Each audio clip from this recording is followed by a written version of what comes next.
It's so interesting because I think as baseball fans, it's sort of the collective thing to acknowledge the All-Star break as sort of the halfway point of the season. And, now 3 games, past it for most of the teams. But they've played like 96, Right. 7 We've played games. a lot We're more way past the halfway We're way point. past the halfway point. It was actually the halfway point. The All-Star game would be sometime in June. Right. And then because they play, obviously they used to play 154 games, so the All-Star game could happen in mid-July, and it was around the halfway point. It hasn't been that way In a long time. In a long time. So what did you think, though, about the All-Star game, and how much did you? I don't think I asked you. How much did you watch of the whole weekend thing? Did you watch the Futures game? No. No, I didn't watch it. I am much like every other fan of baseball when I did not watch anything but a bit of the All-Star game. I actually heard about what's going on in the Futures game from the standpoint of the Mets, that they had a couple of pitchers in there that did one pitcher in there and one hitter that I guess did okay. But no, I did not watch that either. Yeah, right. And how about the home run hitting contest on Monday night? I enjoyed the one on Tuesday night. Yeah, okay, well, I guess we should probably talk about yes. So do you think the home run derby itself do we keep doing it? Is it getting kind of boring now, the home run derby? I mean, you didn't watch. I'm just going to say getting kind of boring. Okay, so that's what you the home run derby is only ever fun when you get a guy that goes out there and puts up a superhuman performance, like Pete Alonso did his first year, like Josh Hamilton. Yeah, I was thinking of that one. Otherwise, for the most part, it's largely very forgettable, and especially now, I think with the proliferation of highlights, having a single night where you get to see all the best power hitters in baseball hit the ball super far, it's not nearly as important.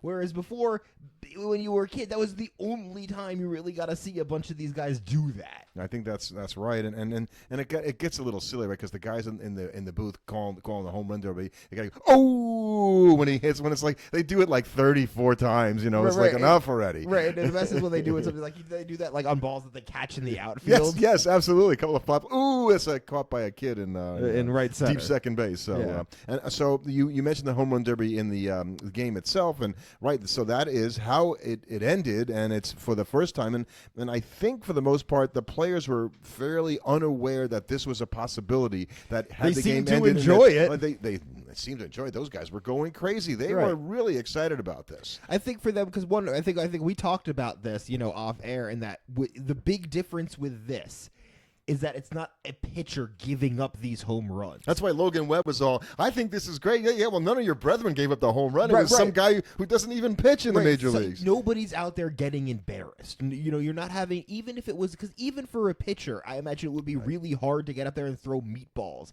because it would almost be a skill in of itself to throw pitches that the guy could easily hit home runs on. So in terms of having a fun swing off, I think it was great. Is it something that I would want to see in the regular season? Maybe. I feel like the extra inning rule has largely solved the problem I've had with extra innings. So it's not like there's a whole bunch of games that are going past 12 innings that I feel the need that we need to put a stop to those. I can't. This desire, and again, I don't think MLB was behind this, but you heard right after the game, because it was such a great experience, right, and so exciting to see the guys, get so pumped up about that kind of a thing, and that the next day, all you'd heard was, well, maybe we should make this, as you said, it should end. There should be no more extra inning games. We should only have home run swing-offs. Wouldn't that be great? No, it wouldn't. When you have 3 in the same night, like in a game, all of a sudden, it would be it would mean less. Or it's not as exciting where the first guy hits 2 and then the next guy hits 3. You have guys putting up matching home run totals for a while, because it's not as, in a sense, automatic as like a free kick in soccer where, you're doing penalty kicks. Those are getting a stop on those. It's incredibly hard. Whereas home runs. But at least you've got 2 guys that are pros playing like the same thing in a shootout in hockey, right? Which comes after an overtime period. So maybe there's a way to do this. Right. You do it after the 12th inning or something. Right. But I think we've looked at it before. The vast majority of extra inning games end after 10 innings. I think like over 50% of them end after 10 innings, with even more of them ending after 11. It's an incredibly small number go to 12 innings and beyond. So, I guess if you want to be like, okay, you know what? We're not going to ever play a game more than 12 innings. After the 12th inning, we'll do a swing off. I'm okay with that, because then it'll retain a bit of novelty, because you'll only ever see swing offs like maybe 3-4 times a season. I think it's possibly also something to keep the fans in their seats going, well, it could be, a tie game after 9. Let's stay, and maybe we'll get to watch one of those everybody things. would be really excited. Anytime you had an extra inning game, people would be rooting for the swing But off. I'm with you. And just don't, if we're going to do something like that, like push it ahead. I don't care when, but All-Star game, great place yeah, for it. It was an exhibition game is what the All-Star game is. They only lost 3% for this year's All-Star game, which I think is actually pretty good when you think about it, like that they only went down a little bit. Look, all the sports are struggling with their All-Star games. There isn't one of the North American professional sports, right, where the All-Star game is actually something that's worth watching. There's no All-Star games people really care about. Because you see them all the time. Right, exactly. You see them all the time, and they're not playing a real game. Right. That's it. And and meanwhile the other part of the All-Star weekend was coming out of that, well, we didn't have much on TV in terms of sports anywhere or baseball. You had the MLB draft, which it just doesn't work for me. It doesn't. Well, it's just not an event kind of thing. Well, the problem is that you're drafting high school kids. And mostly high school kids. This year. But in general, it's a lot more college players have been drafted in recent years, but this year they went for the high school kids. But ultimately, you're looking, when you say a lot more college kids, we're talking about an increase from like 15 to 25%. It's still predominantly high school kids and people from other countries. So the problem is, well, you're not drafting kids from. There's no international. There's no draft. You're right. But the problem is, you don't know who any of these people are. It's not like when you watch college basketball or college football, and you're like, oh, I know who that kid is. Look at it this way. Like if a kid says he was a 17th round draft pick of the Kansas City Royals and he's now okay.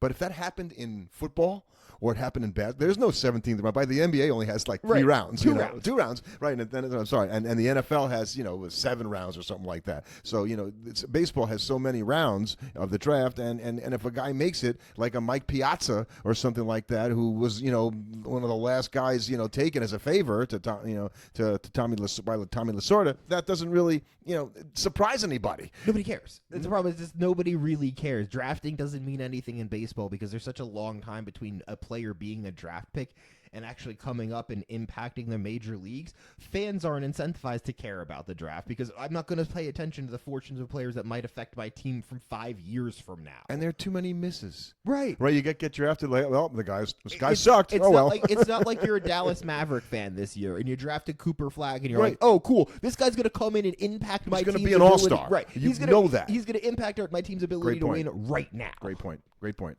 And we should give, I guess, props to the first catcher ever to win the home run derby, who also happens to lead the major leagues in home runs, since we're going to go into our midseason report. Right. If we want to just go straight into that, Cal Raleigh is, I think... First catcher ever to win the home run derby. Right, and right now his team is hovering. They've played well coming out of the All-Star break. They're hovering behind the Astros in the AL West. You have to consider him a potential MVP winner if they win that division, especially if the Yankees don't win the East. As good a season as Aaron Judge is having, and there's reason to think that Aaron Judge is kind of carrying that entire offense on his back as well. And God forbid that ever falls apart. Right. And so I think Cal Raleigh is, got a chance to hit more than 60 home runs. He's got a chance to do things a catcher has never done in Major League Baseball history. So when you're in the middle of this and you're watching this stuff, you can kind of lose sight of like, wow, this is like a historic season in the making. That's what's happening right now. Right, you're gonna have he might set the all-time home run record for catchers in a single season. I think that's pretty certain. Pretty much on lock, unless he just has a dreadful second half, which there's no reason to think is going to happen. I think didn't Perez have 48? Salvador Perez have 48. Bench had 45. Right, but no one's ever hit 50. Right, he's gonna hit 50. No one's ever hit 50 home runs as a catcher. So if good he's at his current, good on him. And yeah, I think just on the Mariners for a second. Yeah, I think the Mariners.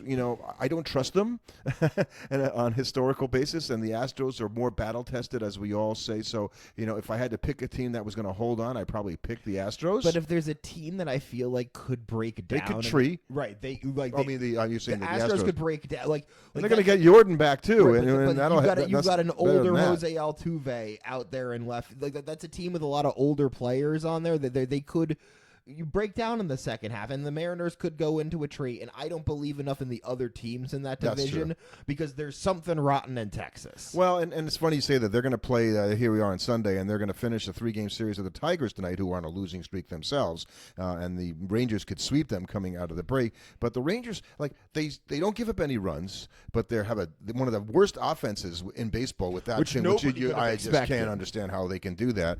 They're getting great years out of Eovaldi and DeGrom, and you just, like you say, there's something is rotten there. It's not working, and yet you still, I still think maybe there's a run in those guys, because if they just hit like normal, not even like above average, they should be a lot better in the second. That's what you're going to run into in the second 60 half games. in terms of who's in the running for the second wild card spot. I think if you're an AL Central team, you're hoping for a wild card spot at this point. You're probably not going to catch the Tigers. I think now, the Tigers are still 10 games ahead, even off a losing streak, like 6-game or 7-game losing streak. And that's with the Guardians playing well recently. Well, the Guardians went on a losing streak, and now they're on a winning streak, but they're still under 500. Right. All the teams are under 500. So you're playing for a playoff spot. So I think that you've got a whole bunch of teams in both leagues that are going to fall into the category of, well, if they make a run, they could make the playoffs. But we got a trading deadline coming up in a couple of weeks only, and so the question is, as we always say, as you get down to it, are you buyers or are you sellers? Right. I think if you look at teams like I think you have to look at the interesting teams for buying and the sellers. Because we all know the New York Yankees are going to be buyers. Yes. I don't think the Blue Jays are going to be buyers or sellers. I don't know. The Blue Jays are playing real well. Right. They could be buyers, but they've never been buyers. Right. But and it's hard for me to believe they're they're out of character. Right. But the Red Sox and the Rays are interesting teams because they could go either way. Yeah, I think they could be buyers, but they could also be sellers. Yeah, I could see the Red Sox, giving it a shot at this point. But I don't know. Maybe they don't feel like this is their year. Right, they don't have the pitching. We don't have the pitching, and they're not going to get enough pitching to make them. Besides Crochet, I don't think there's any reliable starter there. We could sell at the deadline and make our team better for next year. So I think you're going to have a lot of interesting decisions for teams like that. You're going to have interesting decisions for that. For teams out west. Are the Giants going to buy in and try and hang around out west? Or are they going to give up? Yeah, well, in a division where, the Dodgers, despite that they haven't been playing well and they've been getting beat up by the Brewers. I think they lost 5 straight to the Brewers and play the last game today here on Sunday. And the Brewers have played, quite well, always outperforming my expectations and lots of other people's as well. But, behind them, right, the Padres, the Giants, I think we say the Diamondbacks are sort of the National League version of the Texas Rangers. These were the World Series combatants in 2023, and they're both like, huh? How can these guys be this way? And the Padres, who knows? They're another team like the Rangers too. Could they get hot? I mean, they got really good pitchers. They got really good hitters. Why aren't they winning more? Why aren't they even better than they are right now? I think. I think you've got a whole lot of teams. Are the Cardinals going to be buyers? Are the Reds going to be buyers? Are they going to? Maybe. Right. Exactly. I like the Reds. I don't think the Braves are certainly not going to be buyers. Braves are done. They should sell. Hats off to the Marlins, who were dreadful to start the season, have actually played pretty respectable baseball over the last few months, and they're only like 6 games under 500 right now. That is true. I would have not picked them to be. But I would consider selling Alcantara. Any asset that you have. But I'm just saying, if you were worried about the Atlanta Braves, they're under the Miami Marlins right now. Yeah. I think the Braves. That's a team that they got snake bit the same way the Orioles got. You can't lose again, and you can't lose your number one. Like the Royals lost Cole Reagans. Now he's supposed to come back, but he was their number one starter. And as good as the Royals pitching is, I think you lose that. It's really hard for your team to overcome it. Just like the Yankees have been trying to overcome losing Garrett Cole the whole season. So you're seeing the knock-on effects of that. That now here they are when we thought they were going to be cruising to a AL East title. They should be. They score lots of runs. They're one of the best scoring teams in the major leagues. And I think that is something you point out really well, that you've got the Toronto Blue Jays, who only have a plus 26 run differential leading that division.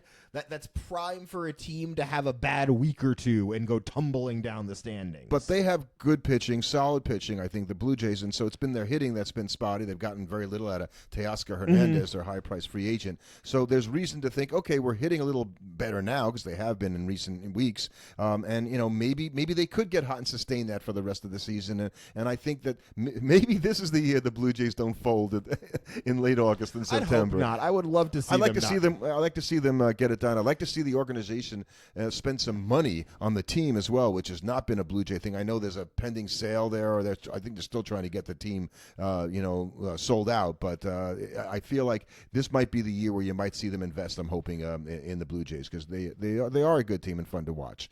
And going over the National League, we talked about the Cubs, who now have the best record in baseball. Right, but the problem for them is they've got the Milwaukee Brewers literally right on their tail, only a half game back. I guess I should give Pat Murphy his due, right, as manager, just like Joe Espada. All these guys took the job the same year Mendoza did for the Mets, and all of them are pretty darn good managers, and they've managed to keep their teams, despite other people's opinions, doing very well. And the Blue Jays, the Brewers have been on a very good streak, getting back. Brandon Woodruff is a shot in the arm, literally, for that team. And you're going to see these next, probably this next week, from what's going to be Monday tomorrow, and the series starting there, and then the following series that week. That's going to have such a huge impact on your trading deadline decisions. Teams do, because you could there are going to be teams that lose 6-7 in a row in that streak, and all of a sudden you are in a sell. You were in a completely different spot than you were a week ago. And I think that's true. And I think the Cardinals,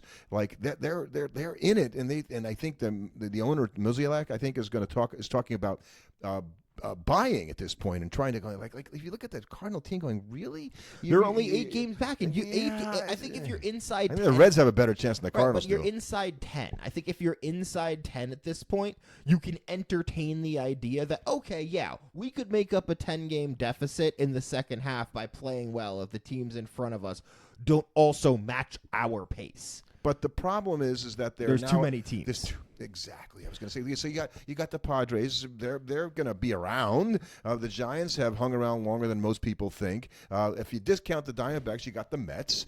So they're there and all that. So you got a lot of teams vying for the wild cards. They're not even in first place in any of these teams. If you're looking at the NL, the problem is if your team that's out, you got the Phillies, the Mets, the Cubs, the Brewers, the Dodgers, and the Padres. That's 6 teams right there. Everybody else is 2.5 games more, or 2.5 games back from that. That gets hard. I think it does, and so there are obvious seller type teams, and that would include the Pirates. And by the way, the Pirates, who haven't scored like any runs. Do you know the Pirates, when the Mets went to the Pittsburgh last, but they were outscored 30-4 by the Pirates in a 3-game series. And the Pirates haven't scored 30 runs since that time. They've been terrible, literally outside that one series. It's the only time they scored all year. Please bring the Mets back. Right. So I think the Pirates are gonna, whatever they've got, they should try to sell and try to make that team better. As should the Nationals. Right, you could see the team who have played awful lately. The team the Mets are about to start a series against on Monday could be sellers, in the Los Angeles Angels. Yeah. They can score. The teams to really keep an eye on selling are the AL Central teams. I think you've got 3 teams right in the middle there that all thought they were contenders this year, that are all in a position where they're really not. They're all 4.5, 5 games back of the wild card. And is any one of those teams really a threat to do anything in their playoffs? This isn't Probably Kansas not. City's year. This isn't Cleveland's year. Right. So I don't see if it. any of them have a bad week this week coming, they could be sellers at the deadline. They could go, okay, you know what? We'll move an asset or two, bring some guys in, and go, this wasn't our year.